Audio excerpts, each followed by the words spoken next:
हे aspirants, मैं आपका स्वागत करती हूं आपके अपने YouTube channel excellence AI education, your trusted companion for competition exams.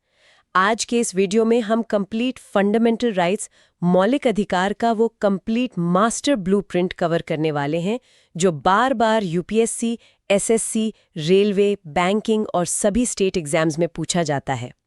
आज मैं आपको इसका पूरा स्मार्ट स्टडी सक्सेस फॉर्मूला बताने वाली हूं।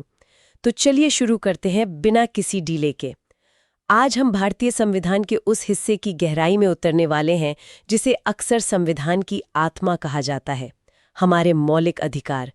लेकिन हम सिर्फ आर्टिकल्स की लिस्ट नहीं पढ़ने वाले हैं, हम समझेंगे कि ये अधिकार क्यों मौजूद है, इनके पीछे की सोच क्या है और ये हमारी डे टू डे लाइफ को कैसे अफेक्ट करते हैं। बिल्कुल सही कहा। मौलिक अधिकार सिर्फ एग्जाम के लिए रटने वाली चीज नहीं है। ये एक तरह से हमारे और सरकार के बीच का कॉन्ट्रैक्ट है। ये वो लक्ष्मण रेखा है जिसे सरकार भी पार नहीं कर सकती। अच्छा। आज हम इन अधिकारों के पीछे की कहानियों, सुप्रीम कोर्ट के लैंडमार्क जजमेंट्स और उन बारीकियों को समझेंगे जहां से अक्सर सवाल बनते हैं। हमारा गोल सिर्फ फैक्ट्स बताना नहीं, बल्कि एक डीप अंडरस्टैंडिंग डेवलप करना है। तो चलिए सबसे दिलचस्प कहानी से शुरू करते हैं। हम सब 6 मौलिक अधिकारों के बारे में पढ़ते हैं, लेकिन संविधान में हमेशा से 6 नहीं थे, है ना? यही तो सबसे क्रूशियल पॉइंट है। जब संविधान 1950 में लागू हुआ, तब हमें 7 मौलिक अधिकार दिए गए थे। 7? हाँ, 7। 7वां अधिकार था संपत्ति का अधिकार, यानी राइट टू प्रॉपर्टी।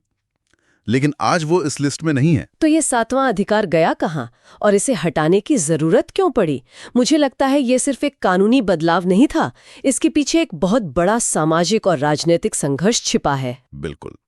आजादी के बाद भारत के सामने सबसे बड़ी चुनौती थी आर्थिक असमानता। जमींदारी प्रथा मतलब चरम पर थी और जमीन कुछ ही लोगों के हाथों में थी। सरकार लैंड रिफॉर्म्स यानी भूमि सुधार कानून लाना चाहती थी ताकि जमीन का समान बंटवारा हो सके। एग्जैक्टली। जमींदारों ने कोर्ट में ये कहकर चुनौती दी कि सरकार उनका मौलिक अधिकार छीन रही है। ओहो! सिर्फ यही नहीं, जब भी सरकार को विकास के कामों जैसे सड़कें या बांध बनाने के लिए जमीन चाहिए होती थी, तो ये अधिकार एक बड़ी रुकावट बन रहा था। इससे सरकार और न्यायपालिका के बीच एक लंबा टकराव शुरू हो गया। मतलब एक तरफ एक व्यक्ति का अधिकार था और दूसरी तरफ पूरे समाज का कल्याण। ये तो individual rights versus social welfare की एक क्लासिक लड़ाई थी। बिल्कुल। और सालों की बहस के बाद सरकार ने 1978 में 44th संविधान संशोधन के जरिए संपत्ति के अधिकार को मौलिक अधिकारों की लिस्ट से हटा दिया। 44th अमेंडमेंट 1978 एग्जाम के लिए बहुत इंपॉर्टेंट पॉइंट है। बहुत ज्यादा। तो अब इसे अनुच्छेद 300A के तहत एक कानूनी अधिकार, मतलब एक लीगल राइट बना दिया गया है। तो अब ये फंडामेंटल राइट नहीं है। नहीं, ये फैसला दिखाता है कि हमारा संविधान कितना डायनामिक है, जो समाज की जरूरतों के हिसाब से खुद को बदल सकता है। तो इस एक बड़े बदलाव के बाद अब हमारे पास 6 मौलिक अधिकार हैं। चलिए एक एक करके इन्हें समझते हैं और शुरुआत करते हैं उस अधिकार से जो बाकी सबकी नींव है, समानता का अधिकार। राइट टू इक्वालिटी, जो अनुच्छेद 14 से 18 तक है। अब देखिए, अनुच्छेद 14 दो बातें कहता है। कानून के समक्ष समानता यानी इक्वालिटी बिफोर द लॉ, और कानूनों का समान संरक्षण यानी equal protection of the laws. हाँ, ये सुनने में एक जैसे लगते हैं, पर इनमें गहरा अंतर है। हाँ, इक्वालिटी बिफोर द लॉ एक ब्रिटिश कॉन्सेप्ट है जिसका मतलब है कि कानून के सामने कोई बड़ा छोटा नहीं, सब बराबर हैं। सही। लेकिन equal protection of the laws एक अमेरिकन कॉन्सेप्ट है ना? बिल्कुल। इसका मतलब है कि एक जैसी परिस्थितियों में लोगों के साथ एक जैसा व्यवहार होना चाहिए। यानी आप एक डॉक्टर और एक मजदूर पर एक ही तरह का टैक्स नहीं लगा सकते। अच्छा, मतलब ये असमानों के साथ असमान व्यवहार की इजाजत देता है ताकि फेयरनेस बनी रहे। इसी को हम पॉजिटिव डिस्क्रिमिनेशन कहते हैं। और यही पॉजिटिव डिस्क्रिमिनेशन का सिद्धांत हमें अनुच्छेद 15 और 16 में और भी साफ दिखता है, जहां आरक्षण यानी रिजर्वेशन की बात आती है। बिल्कुल। एक तरफ संविधान कहता है कि धर्म, जाति, लिंग के आधार पर कोई भेदभाव नहीं होगा, और दूसरी तरफ SC, ST, OBC के लिए विशेष प्रावधान भी करता है। ये संतुलन समझना बहुत जरूरी है। हाँ, और ये संतुलन हमेशा बहस का विषय रहा है। अनुच्छेद 16 सरकारी नौकरियों में समान अवसर की बात करता है, लेकिन साथ ही समाज के पिछड़े वर्गों के उत्थान के लिए आरक्षण की व्यवस्था भी करता है। और इसी में बाद में EWS आरक्षण भी जोड़ा गया था। हाँ, 103वें संशोधन 2019 के जरिए ईडब्ल्यूएस यानी आर्थिक रूप से कमजोर वर्गों के लिए 10% आरक्षण जोड़ा गया। ये पॉइंट्स एग्जाम के लिए बहुत इंपॉर्टेंट है। और इसी समानता के अधिकार को पूरा करने के लिए अनुच्छेद 17 और 18 भी हैं। एक सामाजिक भेदभाव को खत्म करता है और दूसरा वीआईपी कल्चर को। सही। अनुच्छेद 17 अस्पृश्यता अनटचेबिलिटी को एक दंडनीय अपराध बनाता है।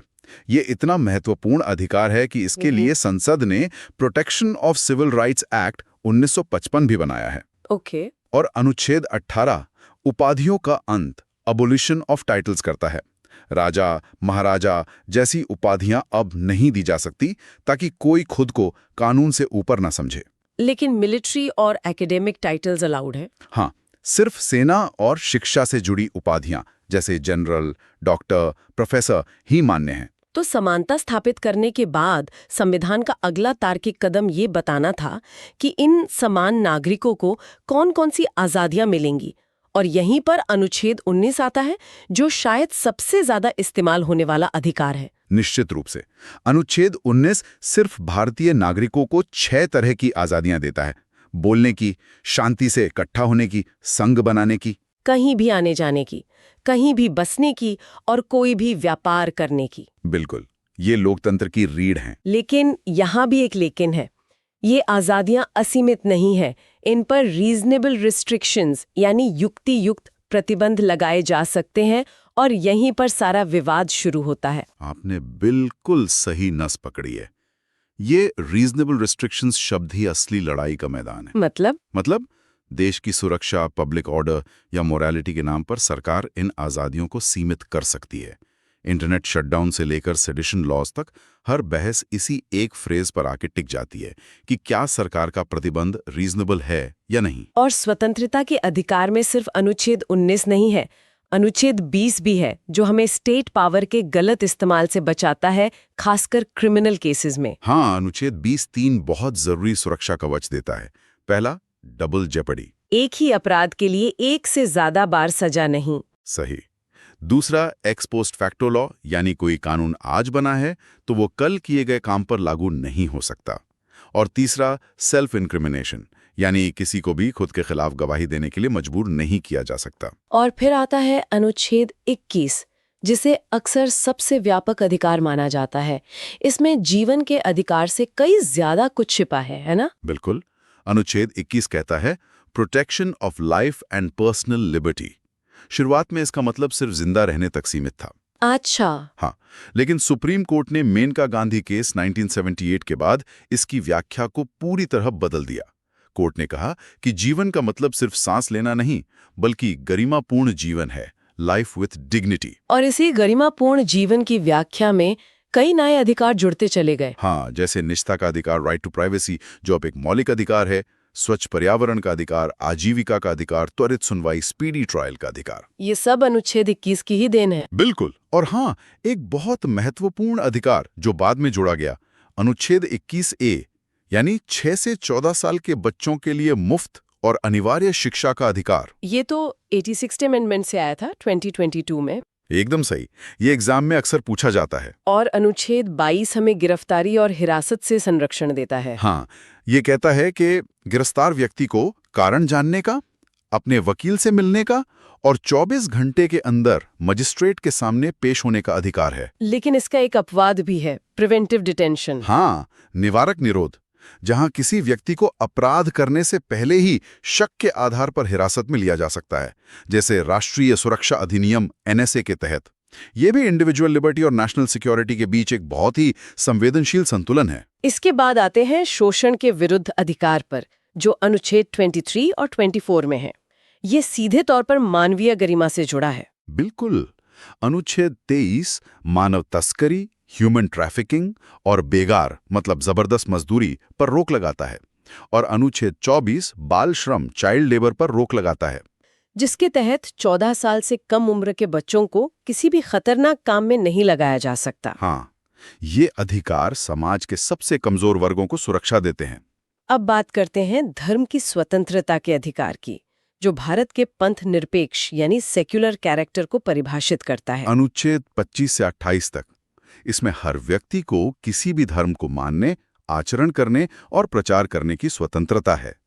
लेकिन ये भी पब्लिक ऑर्डर, मोरालिटी और हेल्थ की सीमाओं के अधीन है। ओके। अनुच्छेद 26 धार्मिक संस्थानों को अपने मामले मैनेज करने का अधिकार देता है।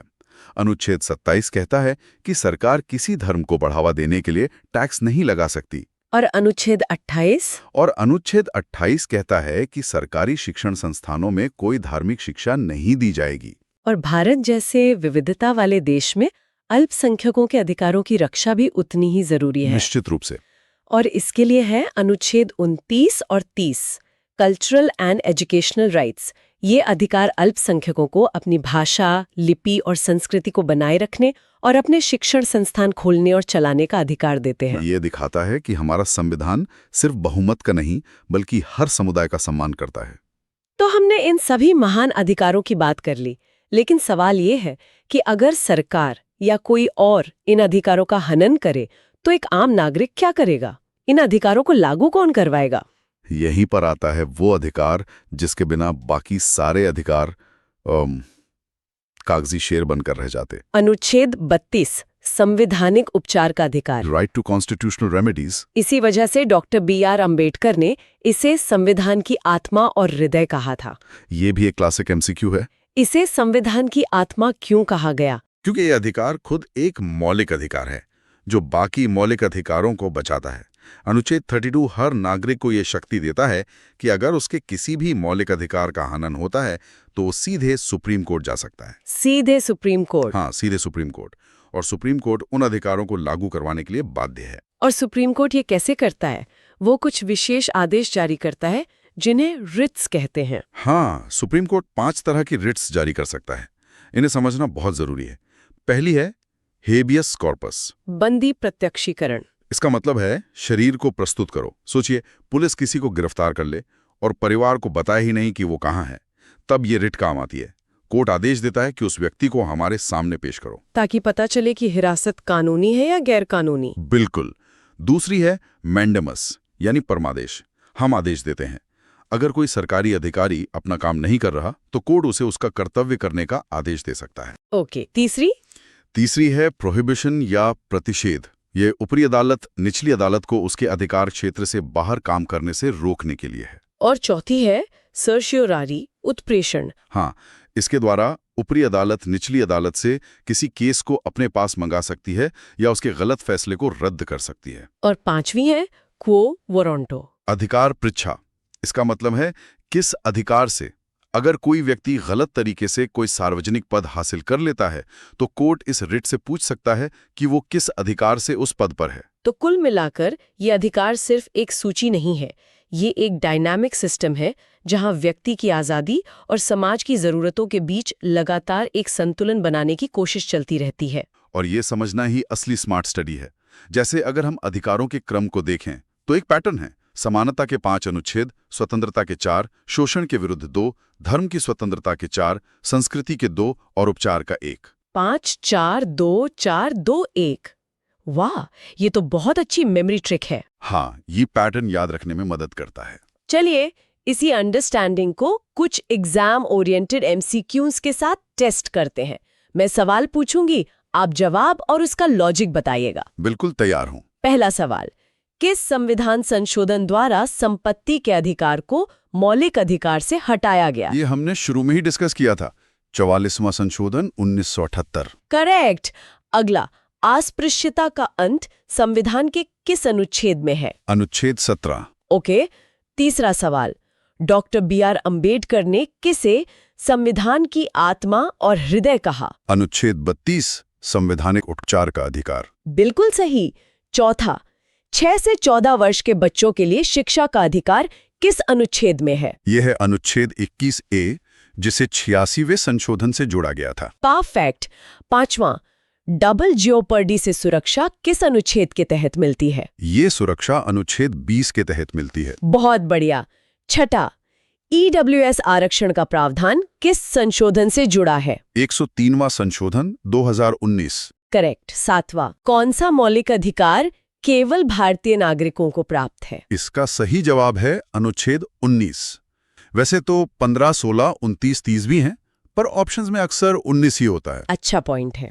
8वां, बंदी प्रत्यक्षीकरण हेबियस कॉर्पस रिट का क्या अर्थ है? इसका शाब्दिक अर्थ है व्यक्ति को सशरीर प्रस्तुत करना। शानदार।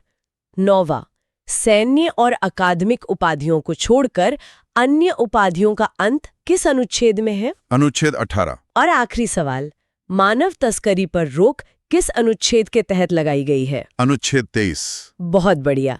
तो ये था मौलिक अधिकारों पर हमारा एक गहन विश्लेषण। ये सिर्फ कानून की बातें नहीं हैं, ये वो मूल्य हैं जो एक राष्ट्र के रूप में हमें परिभाषित करते हैं। और ये हमें एक बहुत महत्वपूर्ण सवाल पर लाकर छोड़ता है। हमने देखा कि कैसे समाज की बदलती जरूरतों के अनुसार संपत्ति के अधिकार को मौलिक अधिकारों की सूची से हटाया गया। हाँ, ये हमें सोचने पर मजबूर करता है कि व्यक्तिगत अधिकारों और सामूहिक सामाजिक कल्याण के बीच ये संतुलन कितना नाजुक और गतिशील है। भविष्य में टेक्नोलॉजी, प्राइवेसी और पर्यावरण जैसे नए मुद्दों के साथ ये संतुलन कैसे विकसित होगा, ये देखना हमारे समय की सबसे बड़ी चुनौतियों में से एक होगा। बिल्कुल सही। उम्मीद है आपको ये सक्सेस फॉर्मूला पसंद आया होगा।